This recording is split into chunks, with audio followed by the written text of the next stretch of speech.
आज biology 4 chapter का important question देखने वाले हैं। आप सब पूरा वीडियो देखें तो चलिए शुरू करते हैं। Question number 1।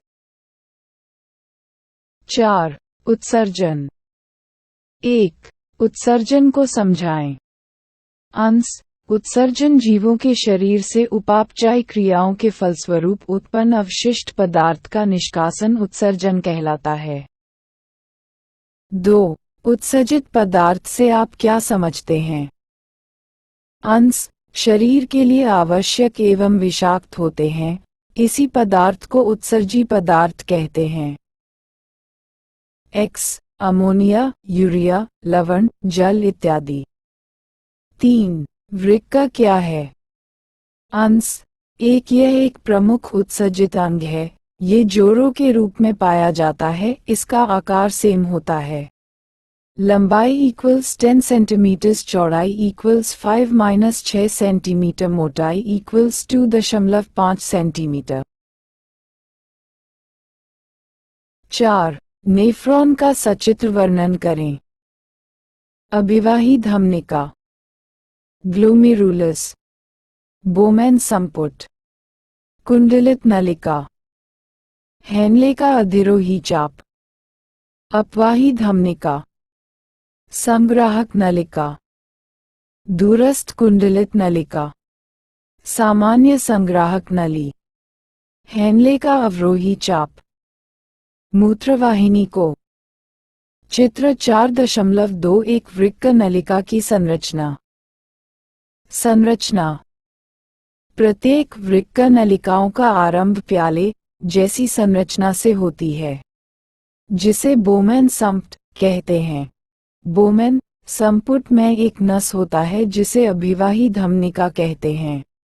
बोमेन संपुट में ग्लोमेरुलस नामक रक्त कोशिका के एक जाल को घेरता है। सम्मिलित रूप से मेलपिगियन कोश कहते हैं।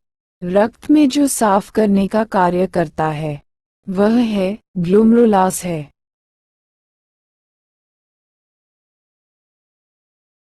बोमेन संपुट के समीप एक नलिका होती है जिसे कुंडलित नलिका कहते हैं। कुंडलित नलिका एक यू शेप बनाते हैं। जिस चाप से गंधी या यूरिया जिस नली से आता है उसे को अधिरोहर चपा कहते हैं। जिससे होकर जाता है उसे अवरोही चाप कहते हैं। दूसरा नाली दूरस्थ कुंडली नलिका कहलाता है। दूरस्थ कुंडली नलिका एक नाली से जुड़ा रहता है जिसे संग्राहक नलिका कहते हैं। 5. वृक्का का कार्य लिखें।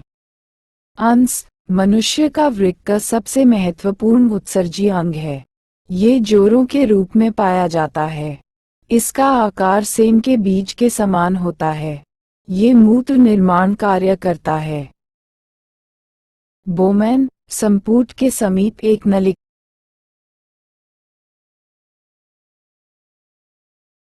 6. मूत्र की बनावट का वर्णन करें।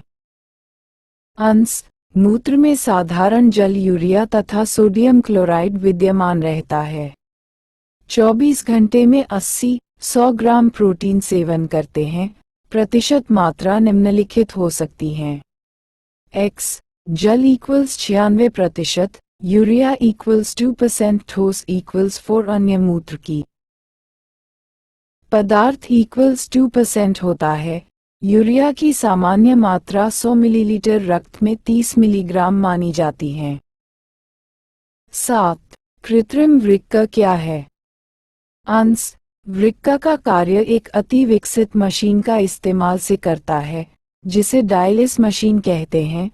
इस मशीन में एक टंकी होता है जिसे डायलाइजर कहते हैं। डायलाइजर में डालाइस नामक तरल पदार्थ भरा होता है। 5. 8. पादप में उत्सर्जन को समझाएं। अंश पौधे में गैसीय उत्सर्जी पदार्थ को रंध्रों एवं वातरंध्रों द्वारा निष्कासित करते हैं। पौधे अपने ठोस अवशिष्टों या उत्सर्जी पदार्थ पत्तियों या छाल में संचित करते हैं। कुछ उत्सर्जी पदार्थ को पत्तियां या छाल में संचित करते हैं। कुछ उत्सर्जी पदार्थ का संचयन कोशिकीय रिक्तिकाओं में होता है।